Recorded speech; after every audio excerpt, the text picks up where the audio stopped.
दोस्तों, आज की सबसे पहली और बड़ी खबर। देश में ओमिक्रॉन के मामले बढ़कर हुए 33। देश में शनिवार को ओमिक्रॉन का एक और मामला सामने आया है।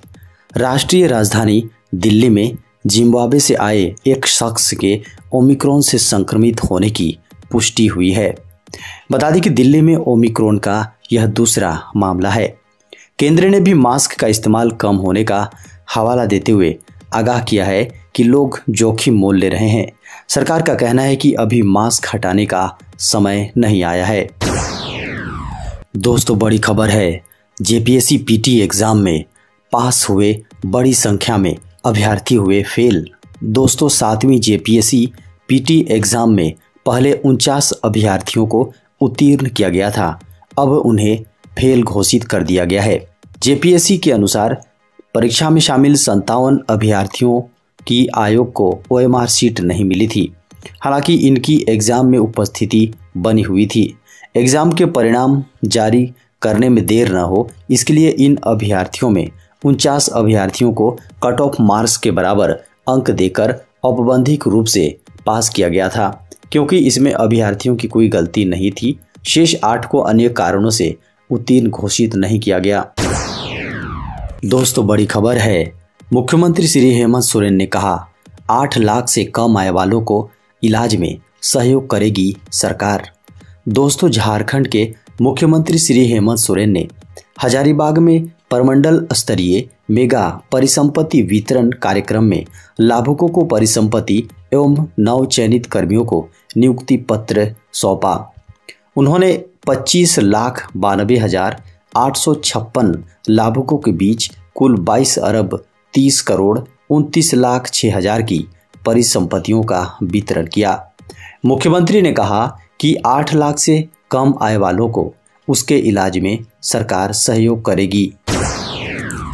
झारखंड में आज से बढ़ेगी ठंड। दोस्तों, झारखंड में आज से ठंड बढ़ने के आसार हैं। तापमान में 2 से 3 डिग्री की गिरावट होने की संभावना जताई गई है। मौसम विभाग के अनुसार पश्चिमी विक्षोभ का असर झारखंड में भी देखने को मिलेगा। बताया जा रहा है कि पूरब दिशा की ओर से चलने वाली हवा का अंश होने के कारण तापमान में गिरावट नहीं हुई और आसमान में सुबह बादल छा रहे हैं। झारखंड के उत्तरी दिशा में हवा का प्रभाव शुरू हो जाएगा, जिससे दिन में ठंड और रात में ठिठुरन और कनकनी बढ़ेगी। वहीं सुबह कोहरा भी दिखेगा। मौसम विभाग के अनुसार अगले 5 दिनों तक मौसम साफ होने के साथ ही सुनहरी धूप खिली रहेगी। दोस्तों, बड़ी खबर है।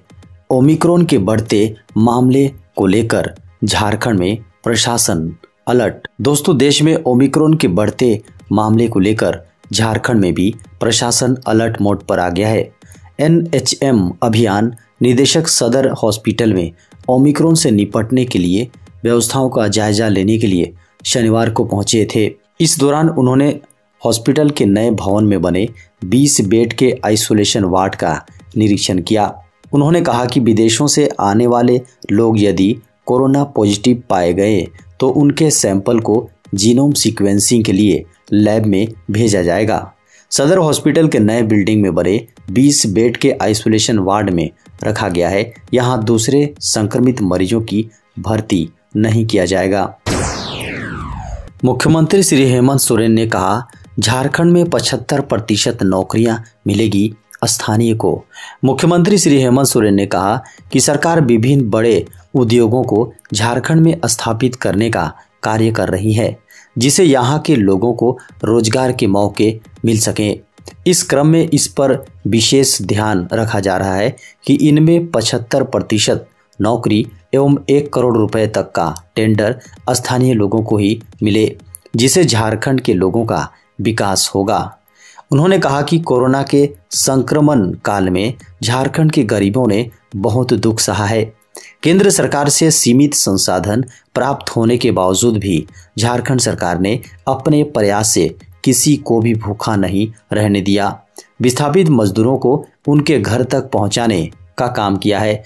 उन्होंने कहा कि अब आम जीवन फिर से पटरी पर आ रहा है। देश में पिछले 24 घंटे में मिले कोरोना के 7,992 नए मामले। देश में पिछले 24 घंटे में कोविड-19 के 7,992 नए मामले सामने आए हैं, जिसके बाद कोरोना वायरस से संक्रमितों की कुल संख्या 34,66,82,736 हो गई है और उपचाराधीन मरीजों की संख्या गिरकर 93,277 हो गई है, जो कि 559 दिनों में सबसे कम है। केंद्रीय स्वास्थ्य मंत्रालय की ओर से शनिवार सुबह 8 बजे जारी किए गए अद्यतन आंकड़ों के अनुसार 393 और मरीजों की मौत के बाद मृतकों की संख्या बढ़कर 4,75,128 हो गई। देश में लगातार 44 दिन से संक्रमण के दैनिक मामलों की संख्या 15,000 से नीचे है। स्वास्थ्य मंत्रालय ने बताया कि उपचाराधीन मरीजों की संख्या गिरकर 93,277 हो गई, जो कि कुल मामलों का 0.27% है। दोस्तों, बड़ी खबर है, मध्याह्न भोजन योजना की होगी ऑनलाइन निगरानी। समग्र शिक्षा अभियान के तहत संचालित विभिन्न कार्यक्रमों एवं मध्याह्न भोजन योजना की निगरानी के लिए 4 टीम बनाई गई है। ये टीम शिक्षा से संबंधित योजनाओं की ऑनलाइन समीक्षा कर रिपोर्ट सौंपेगी। झारखंड शिक्षा परियोजना परिषद की राज्य परियोजना निदेशक किरण कुमार पासी ने इस संबंध में आदेश जारी किया है।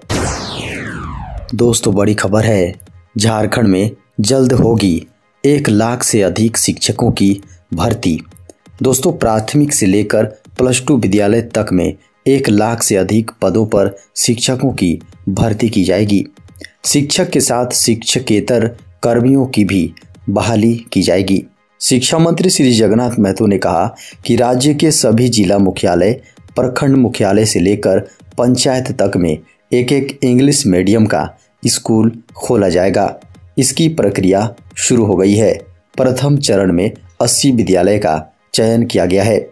उन्होंने कहा कि इन विद्यालयों में अंग्रेजी माध्यम के शिक्षक की नियुक्ति की जाएगी। वर्तमान में सरकारी विद्यालयों में पढ़ाने वाले वैसे शिक्षक जो पूर्व में CBSE विद्यालयों में कार्यरत थे, उन्हें इन विद्यालयों में प्रतिनियुक्त किया जाएगा। देश के 27 जिलों में कोविड संक्रमण में आए उछाल ने बढ़ाई टेंशन। केंद्र ने राज्यों को बताया कि पिछले 2 हफ्तों में 27 जिलों ने कोविड-19 की पॉजिटिविटी दर में वृद्धि दर्ज की है और उन पर कड़ी निगरानी रखी जा रही है। केंद्र ने साफ किया कि महामारी के खिलाफ लड़ाई में देश गंभीर रूप से एकजुट खड़ा है। केंद्रीय स्वास्थ्य सचिव राजेश भूषण ने राज्यों को लिखे अपने पत्र में खास तौर पर देश के 27 जिलों में कोविड के प्रकोप को लेकर चेताया है। कोविड संक्रमण एक बार फिर से बेकाबू हो रहा है। आलम यह है कि राज्यों और केंद्र शासित प्रदेशों के 27 जिलों में पिछले 2 सप्ताह में संक्रमण दर में उछाल देखने को मिला है। पत्र में कहा गया है कि कई जिले तो ऐसे हैं जहां पर संक्रमण दर 10% से भी ऊपर पहुंच गई है, वहीं अन्य जिलों में यह 5 से 10% के बीच है। दोस्तों, बड़ी खबर है, 1 महीने में 10 रुपए प्रति लीटर तक सस्ता हुआ खाद्य तेल के दाम। पिछले 1 महीने में खाद्य तेल की कीमतों में 8 से 10 रुपए प्रति लीटर की गिरावट आई है। इंपोर्ट ड्यूटी में कटौती इसके पीछे मुख्य वजह रही। आने वाले महीनों में देश में तिलहन के अधिक उत्पादन और ग्लोबल बाजारों में मंदी के रुख के कारण खाद्य तेलों के दाम 3 से 4 रुपए प्रति लीटर तक घट सकते हैं। दोस्तों, बड़ी खबर है, जैक के नए अध्यक्ष बने अनिल महतो। झारखंड एकेडमिक काउंसिल यानी जैक के अध्यक्ष और उपाध्यक्ष के नामों की घोषणा हो गई है। शिक्षा मंत्री श्री जगन्नाथ महतो ने शुक्रवार देर शाम इसकी जानकारी दी। अब शिक्षा मंत्री की अनुशंसा पर सीएम की मंजूरी मिलते ही अधिसूचना जारी कर दी जाएगी। संभवतः सोमवार तक अधिसूचना जारी होने की संभावना है। नियुक्ति के बाद मैट्रिक इंटर की परीक्षाएं समय पर और सुचारू हो पाएंगी। 14 सितंबर से दोनों पद खाली हैं। नए अध्यक्ष के तौर पर रांची यूनिवर्सिटी के परीक्षा नियंत्रक और विनोद बिहारी महतो कोयलांचल यूनिवर्सिटी के प्रोविसी रहे अनिल महतो होंगे, जबकि केसी कॉलेज बेड़ो के professor incharge doctor Vinod Singh उपाध्यक्ष होंगे। दोस्तों बड़ी खबर है, सीएम आवास घेरने पहुंचा झारखंड आंदोलनकारी मोर्चा। दोस्तों झारखंड आंदोलनकारी मोर्चा की ओर से मुख्यमंत्री आवास घेरने जा रहे आंदोलनकारियों को पुलिस ने मोरहाबादी मैदान के सामने ही रोक दिया। इस दौरान पुलिस और आंदोलनकारियों के बीच हल्की धक्का मुक्की भी हुई। आंदोलनकारियों ने कहा कि झारखंड आंदोलन के समय केवल जेल जाने वाले ही आंदोलनकारी नहीं थे, बल्कि कई ऐसे लोग थे जो आंदोलन को धार देने में जुटे हुए थे। उन्हें नज़रअंदाज नहीं किया जा सकता है। उन्होंने कहा कि झारखंड सरकार को नई नीति वापस लेना होगा।